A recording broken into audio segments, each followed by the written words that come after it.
Super Soul Sisters, and we're still having a lot of conversations with amazing women. We bring you Super Soul Sisters. Like we said here, we celebrate women. Every time we're celebrating women because the world needs to know that when you give responsibility to women, they will actually perform. Or if you allow them to be free and allow them to be creative and do things, they will do awesome things. Now, it is Super Soul Sisters. My name is Rona Kajumba. Tonight, we are with Eve Grace Amooti. Eva, right? Yes, Eva please. Grace Amooti. And I know, I missed one. But thank you for making time for us. You're welcome. Yes. And earlier on, we're having a conversation with someone else, and he said, I was listening in, and I hope that this is the kind of show you're comfortable being on. 100%. I just love it, and I follow you. Oh, thank you so much. I Thank follow you you on so YouTube. much. Thank you so much. Yeah. And usually how we start, I know how you know how we start. Okay. We want our people out there to know and understand who our Super Soul Sisters are. Why are we naming you Super Soul Sisters? Now, quite often, these conversations don't happen. But we're talking to both the men and the women, boys and girls, which for us, we are honored to have women like you to engage with us. And I am excited about this particular one. So, Eva, who is Eva? Who were you born to, when, and where? Eva Grace was born to a family in Kasese. My father, Mr. Biaruhanga, with a wife, Mabel. We were born in a family of 7. One of us left us. May his soul rest in peace. Oh, dear. Yeah, we are 3 sisters and 3 brothers so far. Why do those names sound? I feel like I've had Biaruhanga and Mabel in someone's story here. Maybe I'm mistaken. I don't know. Maybe there's an. I don't know. But yeah, it's small world, by the way. You find that we've probably met somewhere, and we need to know. Maybe, But it's, because I was born in Virika Hospital in Fort Portal. Okay. There's, And basically, I lived Amotoro the entire part of my life until when I came to Kampala and became independent. But that's the language, that's my mother tongue, Yes. and it's the language I'm conversant with. That's why you see Eva Grace, Amooti, and Asimwe. yes. Okay. It also comes in. Okay. So you grew up in Fort itself? We grew up in Kasese. In Kasese? Yes. Okay. So tell us about your childhood. You are 7 of you. That must have been fun. It was fun. Yeah? It was fun. Oh my God. You know, we're balanced sisters and brothers. So we had so many games. Were you close in age? Like Yes. most of you were Yes, like, we yes. were. Yes, we were very close, and we had games that were. We didn't have a particular game for a girl or for a boy. Me in particular used to play around football. Then I do these, how do they call these? The ones, yeah. And then we forgotten what did a it's lot called. of cooking. So you did everything? I didn't miss any bit of that. I enjoyed my childhood. I was one time a goalkeeper. Nice. You don't want to know How that. was that going? They scored me so many goals. Oh, God. So, your childhood, of course, from what we're hearing, was quite fun, interesting. It was fun. We played a lot. Were your parents always around, or as children you always had to be there for yourselves and look out for yourselves? Because in many cases, like today, a child will tell you, working parents. They come back at 5, at 6, or what? Maybe they've gone to the farm and back. Were they always available? That there's things you remember quite vividly about your parents? Our parents were always available. My father had a job at Hima Cement. He was always there. We didn't miss a bit of our dad. He was always there at every point. But then our mom was a business lady. She would travel and come back, but we didn't feel that. Because she'd always make time and come. Always make time and come. And I don't remember the times when I started understanding that mom had gone to travel and to do some business and come back home. I think I was already grown up, but I don't think they were always there. Okay, as far that's as good. I can remember. What schools did you go to? My entire primary and secondary life, it was boarding life. I don't know what it means to be in a day school. Really? Yes. Primary is too, I don't know. Yes, my first school was St. Helens, a Catholic, Nyamitanga. And I was there, I don't know from which level, up to P2.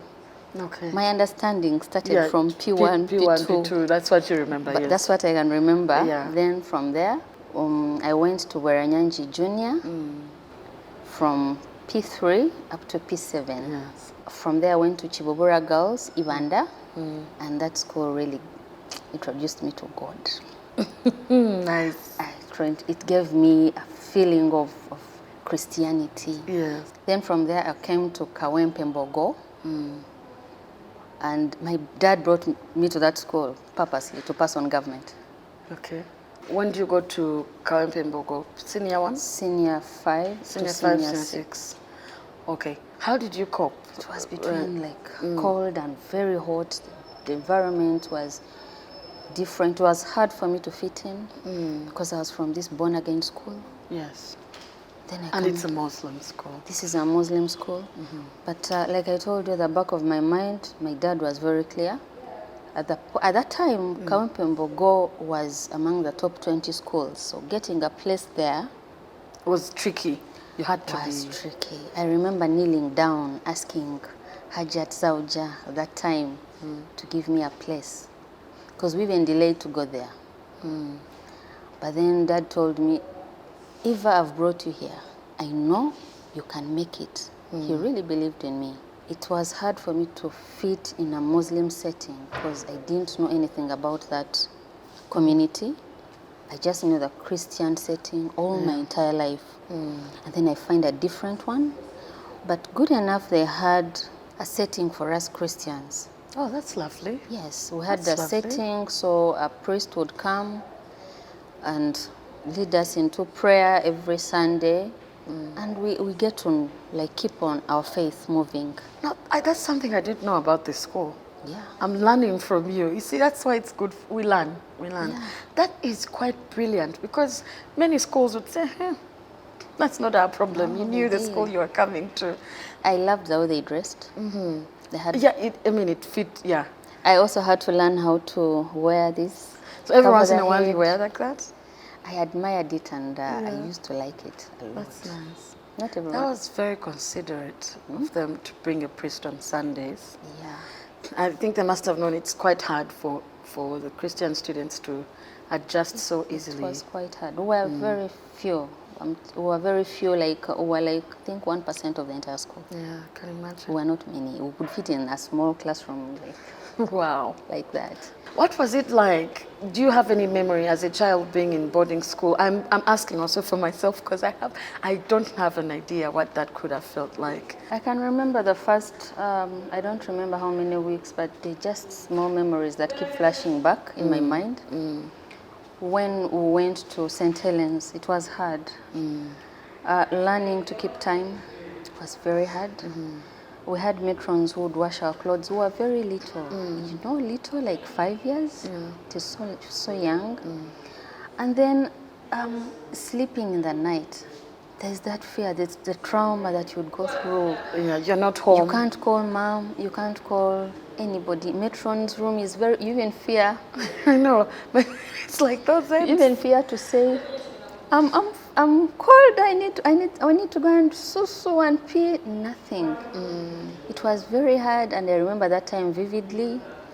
At times we'd even wet our beds. Then you have because to, you can't go outside. then you have to carry the mattress outside.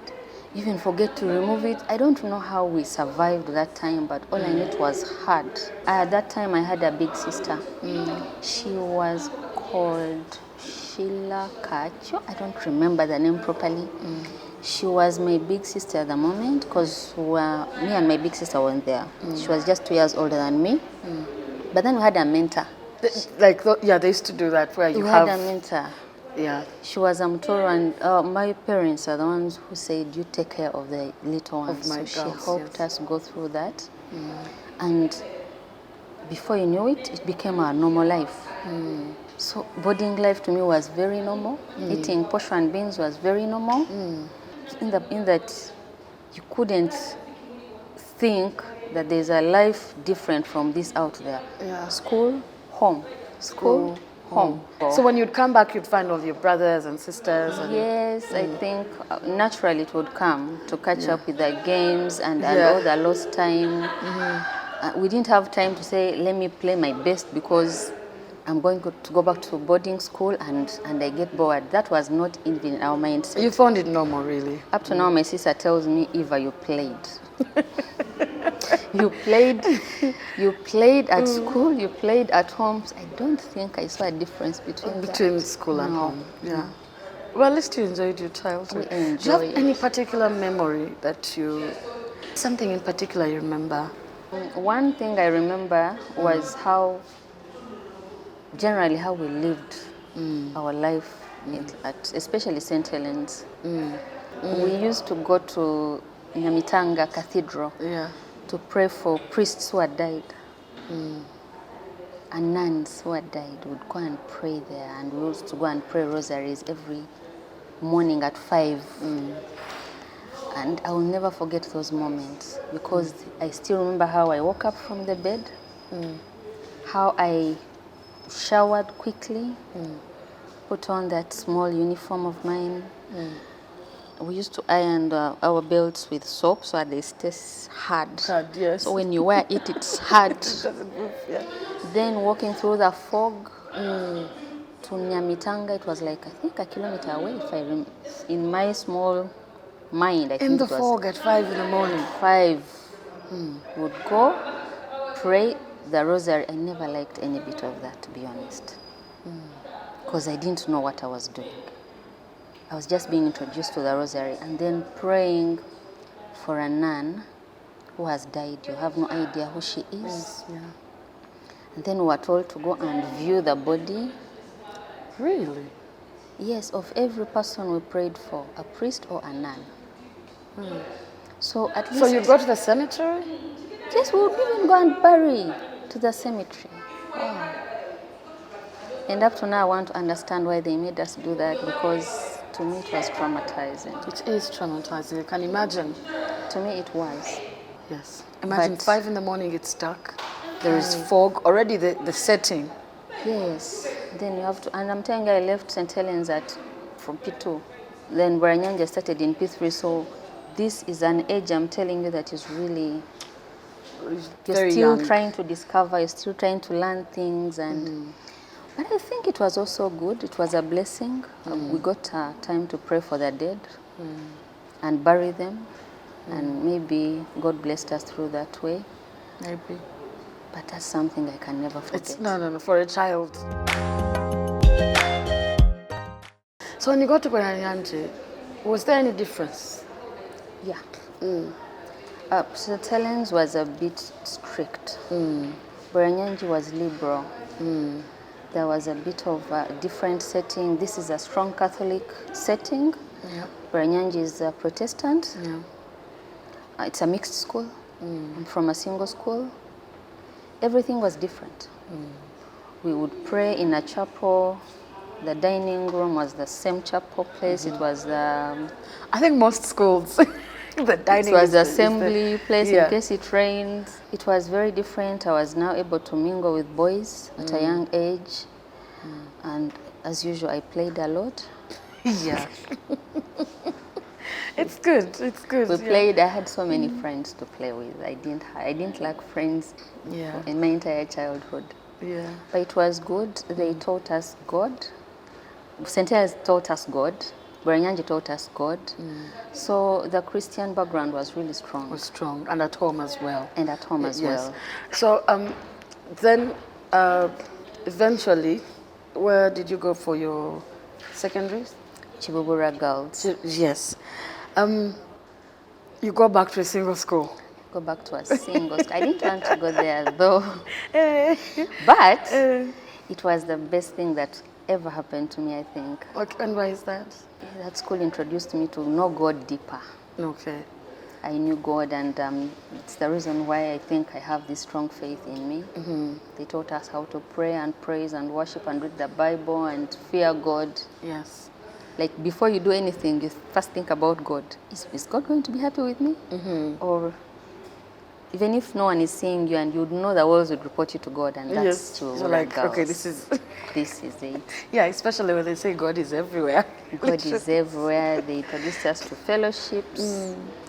There was time for God in that school. In that school, yes. That's lovely. So now, when you leave and come all the way to Kampala, go to a Muslim school, you did give us that experience. Kawempembogo.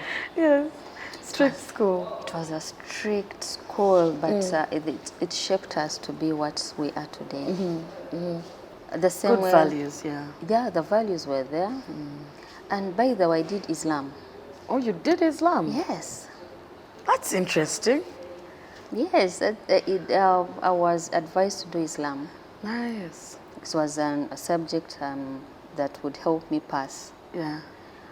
I had put literature, but a certain teacher called me and said, Grace, if you really want to perform better, you go and do Islam. And I told him I have zero knowledge, I have zero background about this. Yes. He's like, you go, concentrate, focus, also learn about, and he was not a Muslim teacher, but he said, also know about that faith, and I know you'll pass. So I did Islam, and indeed I scored an A. So, when you finish, you wanted to do literature, you didn't do literature. You do Islam. I do Islam. Did you share this? What did your parents think, or your family members, or anyone? My parents, in particular my dad, Yeah. my late dad, Oh dear, sorry. When did he pass on? he passed on like 3 months before I graduated. It was so bad. dear. I felt bad. Yeah. He told me, I'm bringing you to this school because it's known And to take students on government. I wasn't the brightest child he ever thought of, but he believed in me. And that school would make us read, and at certain time you would be reading your books and you start dozing and you feel like, no, I can't read anymore. And I remember telling God, it was not a prayer, it was a conversation. Yeah, like that. Yeah. I would tell God, God, you know my dad, you know my mother, you know the situation they are in. I do not want to bother them. You know my heart wants to read, but my eyes want to sleep. Please, let me pass on government. Please, whether I've read or not, help me pass on government. I want to make my parents proud. Yes. And I would close my book cover. I mean, you need to sleep. You need to rest. I keep telling that to people. And they You need to disciplined rest. us at school. That bit I will not talk about it. Okay. Whoever has passed through Mbogo High. Today is what we are calling abuse. Today there's a new version of things. That one was extreme. I didn't like it at all. You know, when you're from Chiura girls, that school and a teacher touches you. You can even report that teacher. You know, we were so respected. Yes. School time, dinner time, everything. It's like a student came first. Then you come to Mbogo High. Yeah, it was discipline first. Oh my God, not a single day passed without Receiving. this thing receiving something. There had to be something. There had to be something. Yeah. And to me, I remember telling God, you know what, God, you cannot beat me this much and I also fail. At least I did, yeah. for the sake of this kiboko you're giving me, help me pass. Indeed. Let me pass. And God did not disappoint. What combination did you do? Heg, Islam. Head Islam, eh? So, I was the person we were talking with earlier was saying, I hated history. Did you just do history for the sake of it, or you loved your history? I did what I would feel comfortable with. Because personally, I remember doing economics. I don't know if I was a fan or I was just going through it. I think you were don't fun. know. And then eventually I realized economics actually did contribute a lot to what I do now in terms of my work and things like that. Now that's where people don't realize as we grow up. It does help a lot. A lot of things help. like you think, why am I doing this? Why am I doing that? Even But history. eventually, Even history it helps. Even Indeed. history helps. Even history helps. That is Yes. very true. So, just a quick reminder: we're here at Daughters, and we're of course bringing you our Super Soul Sisters, and they're giving us the amazing space. Yes, and they're always allowing us to have such conversations here freely and relaxed. And what Eva is telling us is her life journey and life story. And as you can see, as much as she was playful, she seemed to be knowing what she wanted. Yeah. Even growing up. So identify, tell what you told, tell who they are, just tell who they are. And of course, for me, I'm walking through your journey in a different light because I only went to like boarding school in my senior one, which was the strangest thing ever. Now to have you talk about as little as you are, and it probably shaped you, Yeah. you know, knowing all of that. At the end of the day, one thing we should all pick from our journeys, from our different Super Soul Sisters, it may not be the same, but pick something. And it does always take us through, because sometimes we lose hope. Someone may be out there, you know. I've had parents argue about, do I take my child to boarding school? No, don't take me this, you know. So all experiences come. We can only learn to prepare for them, and maybe in the process be there for the children. Because from what I've picked, the parents were there as well, regardless of being in boarding school, to pick from there and continue. Eva, you did head Islam. Hague Geography, Islam. yes. Ah, nice. Hague Islam. Your father wanted you to go on government. Did you Yes. get government? Yes, I did. Then you did well. So, so when you go to university, where do you go and what course do you pick or choose to do? We went to, they posted me to MOBS. Like I told you, I had wanted to do environment, but government Yes. gave me a different course. Oh. I did information and office management at MOBS, and I did it well. I appreciated it, and Yeah. it was also a good one. It was a good course, and it's helping me a lot, especially in the business that I'm doing. Yes. Yes. So you did office Office and information management. yes.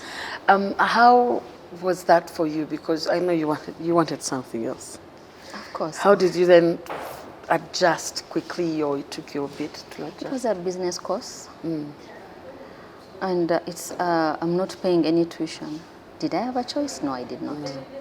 And my parents were very proud that I passed on government, so I had to go with the flow. It wasn't the end of my studies. I had to go and further my studies after Immediately or after? after graduating. Immediately after graduating? No, not really. Oh, okay. Not really. Yeah, so after graduation, what then do you go on to do with your life? Now, I do know you mentioned you lost your dad a few months before. Yeah. You graduate, that must have affected you in a sense. How do you adjust in that process? You know, you've left school, you've lost someone so dear to you.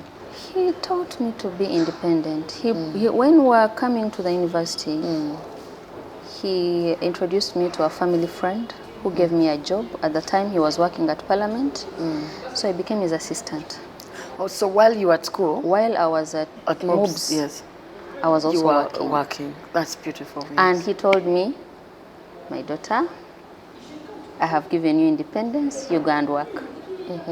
And I never asked anything from my parents again, because at that time he had equipped me with like what you needed, yeah. what I needed. I needed a job that would do money, give me some little money, pay rent, buy food. And at that time, the government used to give us a small allowance for that particular semester. So I don't know, do they still do that? I have no idea, but I think they still do. I don't know. I've not heard of government-sponsored students anymore. Times, I don't know. For me, I've not had. I think unless you're interested, that's when you find out some of these things. No, sometimes they should. I think they do. I hope think they're not they giving do. them the money they used to give us. Yeah, but I think they still Because do. then that was around 330, if I remember. But And that at the time, it was good money. Yeah, it was good. We would eat it in one day still. Of course, being at the university.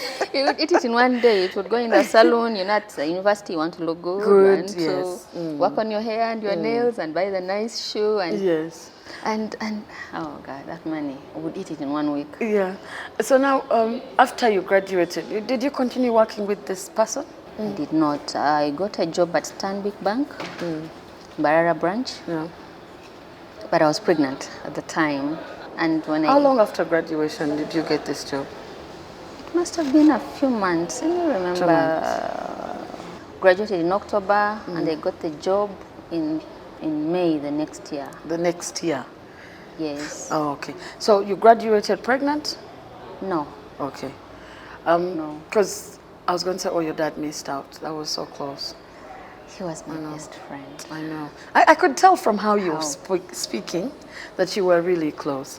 So the time you get a job at Stanbic Bank, you're pregnant. Yes. Did they know? Did you inform them? No. Of course not. I was That 5 would months have- pregnant, and an opportunity had come in. Yes. I couldn't turn it down. Yeah. As in, you'd put in your application, and Weren't you worried that maybe if you're like, you know what, let me first reach there, then we shall see what happens? that's what I did. Okay. I That's said, let me first beautiful. reach there. I first hid it a bit, like, like you're an intern, you've just come into your first job from university, and then boom. I know. Then the big. yes. Where's your mom at this point? Where are your siblings? Mom was in Imbarara at the time. Okay. My sister at the time was working in Centenary Bank, Okay. so she had hosted me as I settled in. Yes. And being pregnant, they told me you cannot be alone. You come and stay here, and they took very good care of me That's lovely. at the time. But then the person responsible was in Kampala, so I had to make so many trips Trips back and forth. back oh and dear. forth, Oh dear. which affected my job eventually. Eventually, I yeah. had to leave. So wait, I want to find this out because it's very key in workspaces for women. You go and work. How long after do they find out you're pregnant? 2 months away now. 2 months. Right? It was big. Were they enough to? I think they were enough for you to show that you are capable, Yes. and they kept you. Yes, they kept me, and I was energetic. I was young. This was So, my yes. first pregnancy. I could even run a kilometer at Yeah. the time. Yeah. Yeah. And when they found out you're pregnant, you're still working with them. Yeah. When you eventually gave birth, did you continue working with them? No, I asked for a transfer to Kampala because for easier. because now my family setting at the time was in Kampala, so I couldn't see myself traveling with a baby in a bus to Mbarara to work. Then I had to make a very huge decision.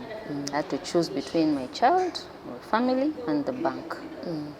And the man at this point in your life, I'm sure he was uncomfortable Very. with you traveling pregnant and things like that. Very uncomfortable. So at that time, we agreed to start a business, a printing business, and it still stands up to now. Lovely. Yes, From which year is this? around 2007. And the business is still running. Yes, Well done. thank you. Well done. Well done. So when you come and you ask for a transfer to Kampala, they give you a transfer. They didn't. They didn't. They didn't. How did that make you feel? When you asked for a transfer, and maybe when they sat and thought, oh no, she's pregnant, she's going to be away for a while. How did that make you feel? It was a challenge. It was so challenging. First, giving birth itself was traumatizing. It was an emergency C-section. Oh dear. It's a bad experience I had. My child had to be on oxygen Oh dear. for some time. Even me, and they tell us things that happened at the time that even I can't even think that ever happened. It was so traumatizing, being the first pregnancy, first birth. Then your child goes through that. He literally was not breathing when he came out. Oh dear. So I needed that transfer for so many things. To find healing, Yes. because I didn't see myself going back to such a busy Yeah. and I needed to emotionally heal. Because I'm really hoping you did not blame yourself. no, I didn't. Okay, that's I don't know why, but I can't put blame on any. This is part of nature. life, yeah. And the doctors did the best they could. I was in labor for 2 days, 3 days. Oh dear. Until when the baby couldn't come out, and by the time I reached theater, I remember the doctor telling me, "You should thank me." And I don't know, I forgot. I want to find out who that doctor was. I think it was called Dr. Biaruhanga at Insambia Hospital. He showed me the baby. The baby was not, like, I think he was half dead. I don't know. Oh dear. And also myself, I think I was probably, Yeah. they didn't know I would make it. That doctor was, by the way, just passing by. Really? Yes. He was just passing by. He saw this woman and immediately ordered for an emergency C-section. Wow. He was not my doctor. I remember my doctor was, it's long ago, I cannot remember the names, but I didn't know him. So see how God brings someone he was more like into a your good space. Samaritan. Yes. He was just passing by and looked at me, and I don't know what entered into him. It's like she needs an emergency. Emergency. I couldn't stand, I could not sit, I couldn't squat. The pain was so much to a point that I stopped crying, nothing could come out of me. You were just, yeah. Like I was mute. He read me, understood my problem. So for that transfer that I needed at the time, I couldn't explain to everybody what I was going through, but it meant a lot for me, the baby, at the same time. So when I couldn't find it, I absconded. So now you started this business after? No. After giving birth? While he was still there. He was, before I gave birth, Yeah. it was already a plan. You had, yeah, so... And he was the one to actually start it from this side of Kampala, as I was in Imbarara. So okay. So it had started before? It was in the early stage. It hadn't started. Okay. But it you were in the early stages of planning, and then what next to planning, and then getting birth, getting a facility, setting it up, starting the printing business, like that. Yeah. So when I knew that this time I'm going to work with my husband, then why not? Exactly. Stay home, look after the child. When you're ready, you go back and work. Go back and work. Yes. That was lovely. So you start working when you stabilize and you're good and the child is good and you start working with your husband. How easy was the business when you started out? Because I'm assuming that's the first time you both did this type of business. It was not easy, but I wasn't very active at work. I was more like supportive wife at home. But I also didn't want to be so... To be at home. At home. Yeah. So at the time, I started a magazine called Exclusive. Interesting. So Exclusive magazine was a corporate magazine, and it was looking at people who have made it, people who can inspire. It was looking at people in the corporate world. Yeah. That people to inspire someone to out there. inspire someone, working mothers. I was really into that kind of direction, and we got about 7 issues at the time. Issues which I cannot air here. We had to close. And also the credit crunch contributed. Yes, it did. At the time there was a credit crunch. It was around 2009. It was global. So companies could not buy space in the magazine. They could not advertise. So there was also that bit of a struggle.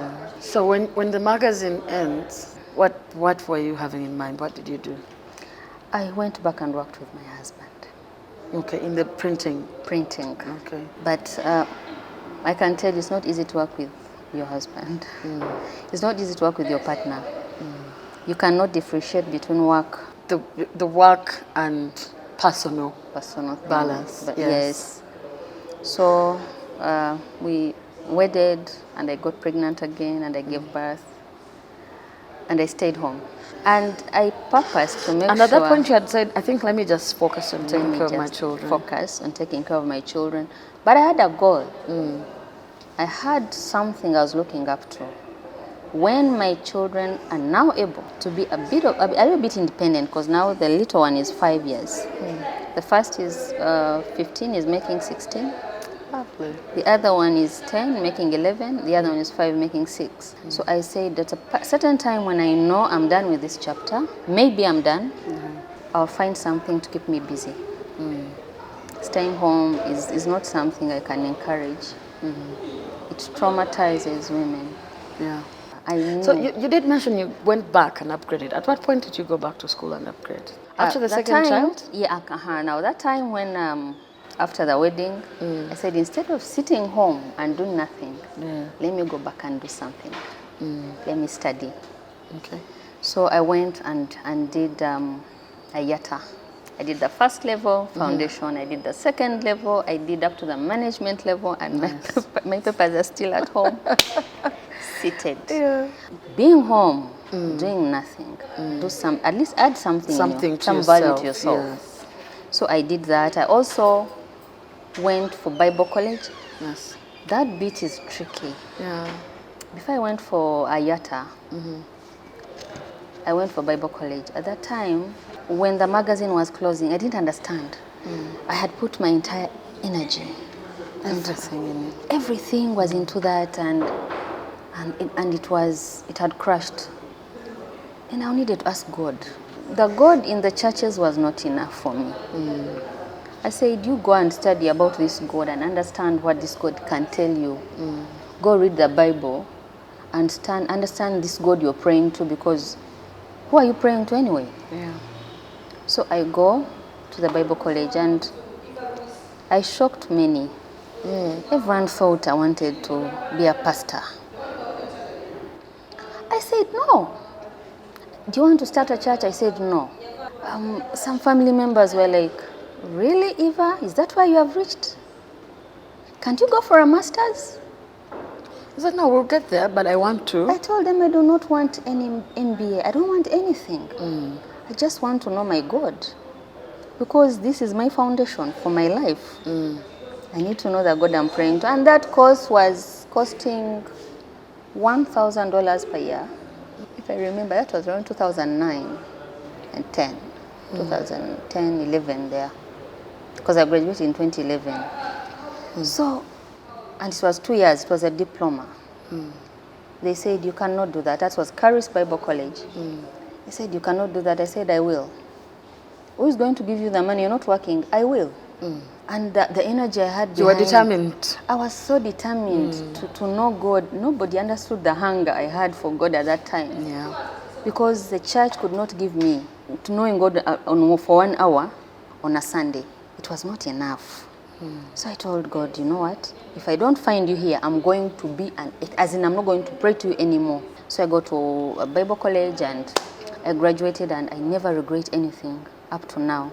They waited for me to be a pastor. I told them I went there to know God. I didn't go there to be a business pastor or something like that.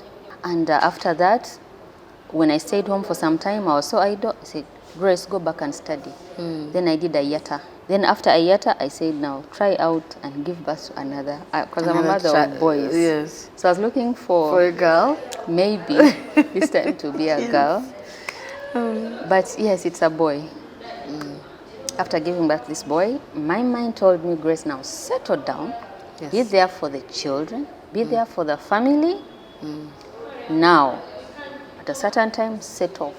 But I needed to do something that You always had that, I want to do something yes, more. I want to be busy. I didn't see myself to be a person to stay home. Yes. And even if I was home, I would still find something to do from home. Yes. Not to be there and look after. These children are going to grow and leave us behind. That is true.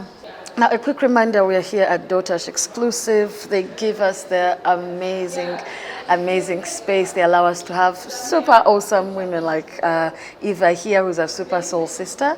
And of course, to tell us her story. Now, if you're quite keen, you can tell traces of, there's an inner voice fighting society and what other things are going around. So many times we tend to ignore that inner voice. Or maybe at that point you think, it's not going how I want it to go. Keep pushing. You never know what comes out of it. Super Soul Sisters, you can get us on Instagram, super_soul_sisters. You can get us on YouTube, Super Soul Sisters UG. You can get us on Twitter, Super Soul Sisters. Now, of course, check us out. Give us, let's have a conversation on there. Give us your feedback. talk to these amazing women. You know, they'll be able to, because we don't end here. We keep in touch with these awesome women. We have a dream. My producer here keeps saying, we have a dream, and she will make it happen, I know. We have a dream that one day we'll have all these amazing women in one space where we get to engage them, where we get to have more conversations with them, and probably bring it to you on your screens one day. So, Eva, you did point out that at this point, again, after the last child now that we're talking about, you still felt like, I want to do something.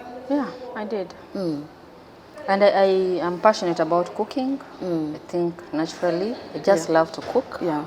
I thought of the unthinkable, samosas and chapatis. At the back of my mind, I knew I was going to sell convenience. And then I started a samosa business. My husband found it hard to believe.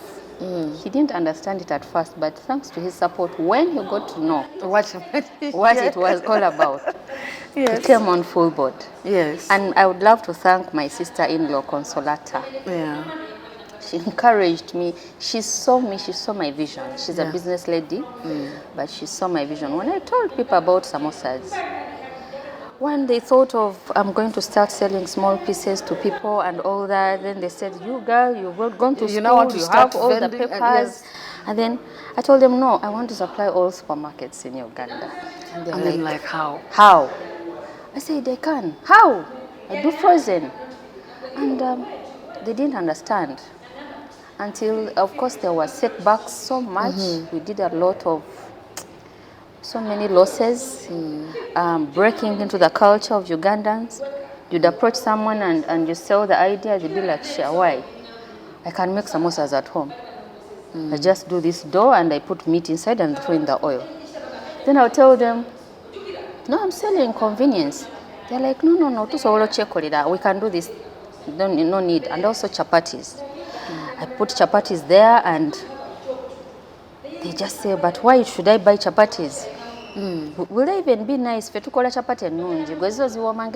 And me, I'll be like, I know. Then me, I'll be like, you. No, I'm selling convenience, but we had to narrow down our target. We're targeting people who don't like to make themselves dirty in the kitchen. We're targeting busy mothers, single.com people. Workspaces, really. We want people who don't want to spend a full hour in the kitchen cooking. You see, when I heard it, I said, You see, Easter has just ended. And, you're in the kitchen the whole day. No. You're in the kitchen the whole day because, I need to make chapatis, but also there is this, but also there is this. Sometimes you just want an easy, quick breakfast. Thank you. Yeah. There's so many people I've had complaining, mothers, I have to wake up, prepare my kids, and then I don't know, then for my husband, then I also have to get myself ready to go for work. My goodness, that's going to be something. And you can't keep training maids how to cook. Oh, yeah. Yeah. And so sometimes you can cook baby also, eh? Yeah. Your guests have shown up, abruptly. It's in an African culture that a guest is always welcome. You don't start sending now here, now this, now that. That is a lovely idea. But let me ask, I'm curious. How do you do it? Do you pack them after you seal and wrap raw, or do you do something before you pack? We half cook. You half cook? We prepare them 90%. Oh, so I just throw in the there. The remaining 10 is just, you can throw in the fridge or defrost, throw them in the oil, put in a plate and serve. Lovely. We are saving you 2 hours of the kitchen. Yes, I'm very excited. We are saving you dirty work. We are saving you mistakes. That is very true. This is something that is well researched about. It's balanced. It's nutritional. So, but you have like samosas, you have different types? Yeah, we do chicken. We do beef samosas, chicken samosas, and fresh peas samosas. We call it vegetable samosa. Yes. And also chapatis. Okay. So your vegetable, is it more peas, more vegetable, or it's a balance? More peas, more fresh peas. More fresh peas, And the good thing, we've had repeat clients. We've not, anyone who has taken So you have your people where you get your produce from? Yeah, most of our people really, First, it tastes very nice. But the biggest reason why they come back to us is convenience. You've got visitors, and you want something quick. And also, we are targeting healthy people who don't want to buy samosa. You don't know which oil they have fried it. Oh, from into. where, how? How. And ours is just there. You throw it in your own oil. So you're looking at it from both ends. Yeah. I mean, if you don't have the time to make it, here's your samosas. Yes. That's beautiful. I'm sorry, I need, I don't know how appropriate this is, but I'll try and do that. And by the way, any age, any child, anyone can eat it, from 2 years to grandmother. It's tasty for every age. So it's called Eve's Food Court. Yeah, Eve's Food Court. There's lovely. more that is coming because we're looking forward to introducing other products. I'm holding the vegetable one. Our boss is marketing. You're not seeing anything. Nothing. But this is lovely. Thank you. So they come, I'm seeing this is a 5-pack. It's This five is 5 pack. pieces. Yes. That's how many? 5. It's all They 5. all come in 5. Yes. Okay. You can do even more, eh? Yeah. Just in case 5 We is can it. do more. We can do more. This is just. This is wonderful. Even like, I think even students, Anyone. that this, I'm going to say this. We have a lovely Super Soul sister. We bring women to tell you stories. See, this is beautiful. I think the only thing I've seen is the matoke for export. Of course, and other things, but to have our very own products. Actually, these are homemade, if I could say that. You make them and package them. Yeah, we have a commercial kitchen though. Itself. I want to say homemade because it's not in like a industry setting, huge factory setting or things like that. Yes, you have a commercial kitchen because it's the numbers. The demand. Yes. But these are done by hand, these are done by people, these are like you know who gives you your produce, who gives you your peas, who gives you thank you. I'll stick to the homemade because for me I feel like that still has a personal touch to it. So much. It does. To have a product, our own product, in our own shelves, please go out there and look for Eve's Food Court. Samosas and chapatis, right? Look out for them. You said they're in a couple of places.